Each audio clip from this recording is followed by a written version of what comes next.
ইস্তেখারার ফলাফল কি, এটা অত্যন্ত গুরুত্বপূর্ণ। অধিকাংশ মানুষ, যেই জন্য আজকের খুতবাটা আমি প্রস্তুত করেছি, এর আগে এই বক্তব্য আমি কখনো করিনি, আজকে আপনাদের জন্য প্রথম এটা আমি লিখেছি এক সপ্তাহের মধ্যে। এর মধ্যে কিছু ত্রুটি থাকতে পারে, কারণ অনেক কিছু তো আছে, এগুলো আমাকে জড়ো করতে হবে। ইস্তেখারা সম্পর্কে আমি যখন নেটে সার্চ দিয়েছি, অধিকাংশ মানুষ যে ভুলটা করে, বড় বড় ডিগ্রিধারী আলেমের বক্তব্য আমি শুনলাম, তারা পর্যন্ত একই ভুল করেছে।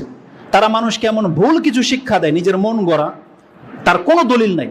কোনো ব্যক্তি যদি এটা সহি কোনো হাদিস দিয়ে প্রমাণ করতে পারে, তখন আপনি আমাকে ধরবেন যে আপনি না বলেছিলেন নাই, তাহলে এই হুজুর কিভাবে দলিল দিল। দলিল থাকলে আপনি তারটা মেনে নেবেন, আমারটা ছুঁড়ে ফেলে দিবেন। একটাও সহি হাদিস নাই যে ইস্তেখারার পড়ার পরে আপনাকে ঘুমিয়ে যেতে হবে, তারপর আল্লাহ আপনাকে স্বপ্নে দেখাবে। এগুলো সব ভৌতবাজি কথা, ভিত্তিহীন। ইসলামের এর সাথে কোনো সম্পর্ক নাই। রাসূল কি বলেছেন, কোনো ব্যক্তি যখন কোনো কাজের সিদ্ধান্ত নেয় তখন তাকে এটা করতে হবে। সকালবেলা, দিনের বেলা আপনি গেছেন কোথায়, আপনার মার অপারেশন করানো হবে, আপনার বউর সিজার করানো হবে, এখন দুইটাই আপনার সামনে উপস্থিত, যে তুমি কোনটা গ্রহণ করবা। তাহলে আপনি বলতে পারেন, ঠিক আছে আমাকে 5 মিনিট সময় দেন, 5 মিনিট আমি 2 রাকাত সালাত পড়তে পারেন আপনি, তাই না? আপনি যদি মনে করেন যে না আজকে না, আমি কালকে আসবো, কারণ রাতে গিয়ে আমাকে নামাজ পড়তে হবে, ঘুমাইতে হবে, যদি আমি স্বপ্নে দেখি তাইলে এটা নাহলে এটা, এসে সময় আপনাকে দেবে। তখন এটা বেশি জরুরি যে আমি কি এই হসপিটালে এদেরকে দিয়ে সিজার করাবো, নাকি আমি নর্মাল ডেলিভারি কোথাও সেটা খুঁজবো। আপনি তখন ইস্তেখারা করেন, নাকি আপনি স্বপ্নে দেখার অপেক্ষায় থাকবেন?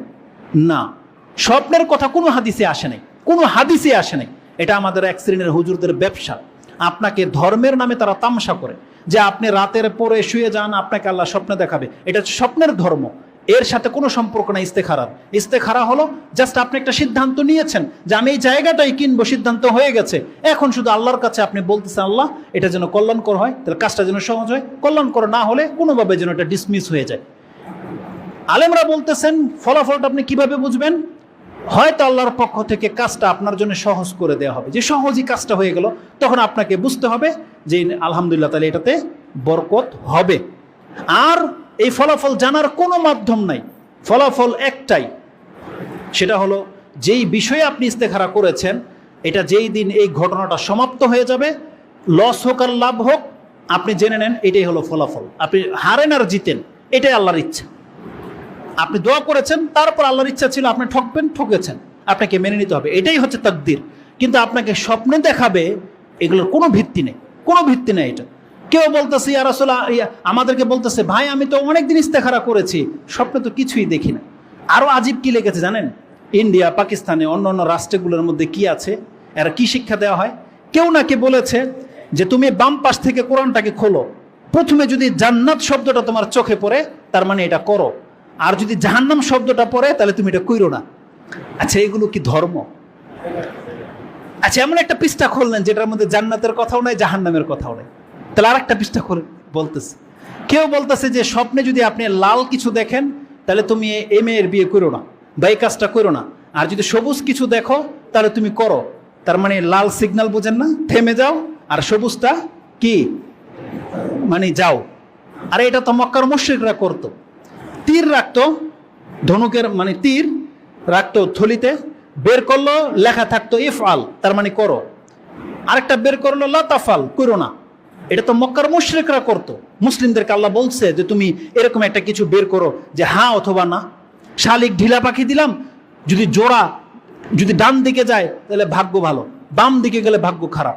এগুলো দেখেন না আমাদের সমাজের স্কুল প্লাপান করে, দুইটা দেখলে এরকম করে, বেজর দেখলে যিনি কি করে, কামড় দেয়, বেরেন কিছু করে না, এগুলো দেখেন আমরা হাসি, কিন্তু এগুলো সব শিরকি আলামত, এগুলো হচ্ছে শিরক। এগুলো আল্লাহ সুবহানাহু ওয়া তাআলার বিধানের সাথে তামসা করা। আমাদের বাচ্চাদেরকে এগুলো শেখাতে হবে যে এগুলো যেন তাদের জীবনে অ্যাপ্লাই না করে। এগুলো মুসলিমরা করে, মুসলিমদের কোনো এরকম কিছু নাই, মুসলিমের সবটাই কল্যাণকর। আপনি সিদ্ধান্ত নিয়েছেন, আমি সিদ্ধান্ত নিয়েছি আজকে এখানে খুতবা দেব, রাস্তায় যদি 100টা অ্যাক্সিডেন্ট হতো আমাকে ঠেকায় রাখতে পারতো? যদি আমি অ্যাক্সিডেন্ট হতাম তাহলে আমি অপারক যে আসে পুষতে পারলাম না, দুঃখিত, কিন্তু ওই অ্যাক্সিডেন্টকে আমাকে ঠেকায় রাখবে? এটা হচ্ছে কুসংস্কার। ওই আপনাকে ঠেকিয়ে দেয় একটা ঝাড়ু, উল্টা কলস, উল্টা জুতা, আপনি থেমে যান কেন? আপনি কি মুসলমান নয়? এগুলো হইতেই পারে, হইতে পারে না? এগুলো হইতেই পারে। এগুলোতে আপনার কর্ম থেমে থাকবে না। মুসলিম সবসময় আল্লাহর ভরসা করে চলবে। যেহেতু অনেক মানে লম্বা হয়ে যাচ্ছে, এটা ছিল আজকে বলার মূল উদ্দেশ্য যে ইস্তেখারা সালাতের সাথে স্বপ্নের কোনো সম্পর্ক নাই। আরেকটা অত্যন্ত গুরুত্বপূর্ণ বিষয় ছিল যে ইস্তেখারার সাথে ভালো ফল পেতে হলে আপনি পরামর্শ করে কাজ করবেন। আপনি নিজে ইস্তেখারা করবেন না, সিদ্ধান্ত নিয়ে নেবেন না, এটা ভুল হতে পারে। আপনি আপনার পিতার সাথে, আপনি আপনার দাদার সাথে, আপনি আপনার বড় ভাইয়ের সাথে, আপনার চাচা, যে বিজ্ঞ, যে আপনাকে ভালো পরামর্শ দিতে পারে, আপনি তার সাথে পরামর্শ করবেন। প্রয়োজনে আপনার যে এলাকায় বাড়ি কিনবেন সে এলাকায় কোনো বন্ধু বান্ধব থাকলে তাকে বলবেন খোঁজ খবর নিতে। যেই মেয়েকে বিয়ে করবেন আপনি আপনার আত্মীয় স্বজনের পক্ষ থেকে খোঁজ নেবেন।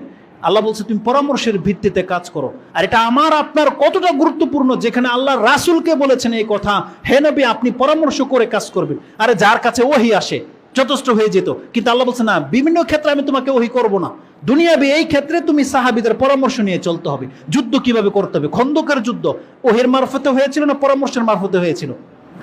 ইরানের একজন সাহাবী, সম্ভবত সালমান ফারসি, তিনি বলেছিলেন ইয়া রাসূলুল্লাহ যুদ্ধ হলে আমরা তো গর্ত করি, তো রাসূল বলছে এটাই অ্যাপ্লাই করা হোক। খন্দকের যুদ্ধ খনন করা হলো, কাফেররা এবার আসতে পারলো না, পরামর্শের ভিত্তিতে হয়েছে। এই জন্য আল্লাহ সুবহানাহু ওয়া তাআলা বলেছেন মুমিনদের উচিত সব কাজ পরামর্শ করে করা। এটা এতটা গুরুত্বপূর্ণ জানেন, ইস্তেখারার চাইতেও বেশি গুরুত্বপূর্ণ হচ্ছে পরামর্শ করে কাজ করা। যার কারণে কোরআনে আল্লাহ একটা সূরাই রেখে দিয়েছে, কি সূরা আশ-শূরা, 42 নম্বর সূরাটাই হচ্ছে পরামর্শের সূরা, যে মানুষ যেন পরামর্শ করে কাজ করে। যদি কোনো ব্যক্তি পরামর্শ করে কাজ করে আশা করা যায় সে ঠকবে না। যে কোনো কিছু কেনার আগে সেজন্য একটু পরামর্শ করে নেয়। এই মর্মে শুধু একটা আয়াত স্মরণ করিয়ে দিই, যেটা আল্লাহ সুবহানাহু ওয়া তাআলা রাসূলকে বলেছেন এই কথা। আল্লাহ বলেছেন ফাবিমা রাহমাতিম মিনাল্লাহি লিনতা লাহুম, যেটা সূরা আলী ইমরান 3 নম্বর সূরার 159 নম্বরে রয়েছে। আল্লাহ সুবহানাহু ওয়া তাআলা বলেছেন এটা আল্লাহর দয়া যে তোমাকে নরম ভাষী করে সৃষ্টি করা হয়েছে।